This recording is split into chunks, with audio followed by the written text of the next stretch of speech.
Nigeria is set to take measures to reduce the over $15 billion annual cash flight of medical tourism. A team of physicians from the United States is already in the country to build the capacity of Nigerian physicians in interventional radiotherapy. Leader of the team, Dr. Stephen Hunt from University of Pennsylvania, while addressing journalists at the Biochemistry Department, University of Ibadan, noted that interventional radiotherapy was not widely practiced in Nigeria.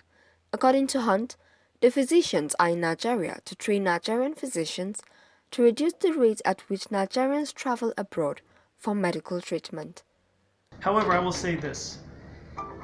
Many people, more than $15 billion in this country leaves every year for people going abroad. I want to give you an example of one technique that we do, which is something called a chest port. This is a little device you put in the chest. It has a little tube that goes up into the vein. It all sits under the skin. You can't see it. It's hidden under the skin. But you go in there to draw blood out or to deliver chemotherapy. That chest port costs around $150 to $200 US, and then it takes about 5 minutes to put in, okay? People from Nigeria fly to my hospital. They pay $15,000 US cash.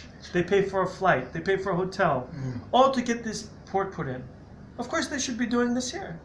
And to teach someone this, it doesn't take very long before they're doing it on their own, right? They have to do a couple, doing them with a trainer who's training them to do it.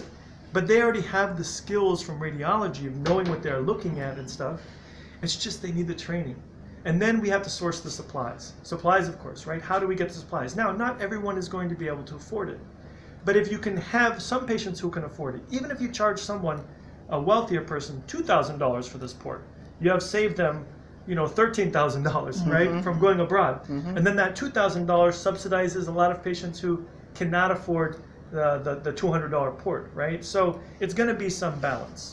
Hunt said that Nigeria was chosen because of the country's leadership status in Africa and because interventional radiotherapy was not widely practiced in the country. He said that the training will also be held in facilities in West Africa and some African countries, adding that one of the major challenges the team was facing was funding.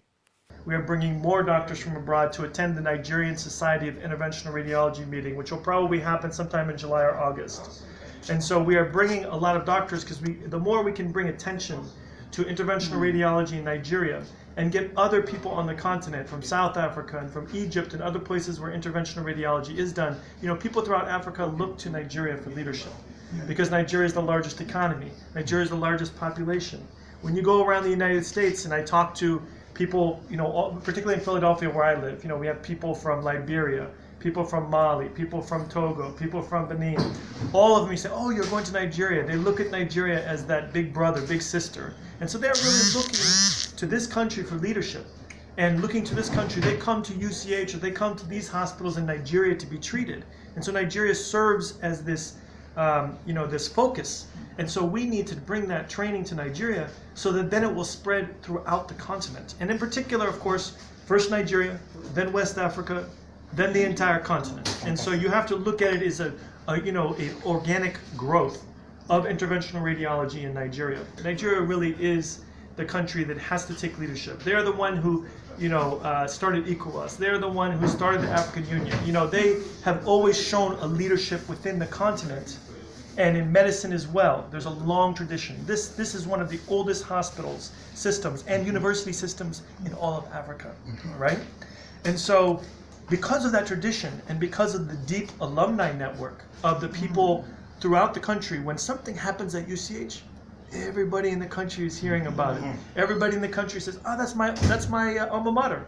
I come home and that's they're alumni. This is where I went to school." So they feel pride and they say, "Hey, if they're doing it there, maybe we should get it at our hospital, right?" And so it's able to spread much more quickly than if you chose just some other random hospital.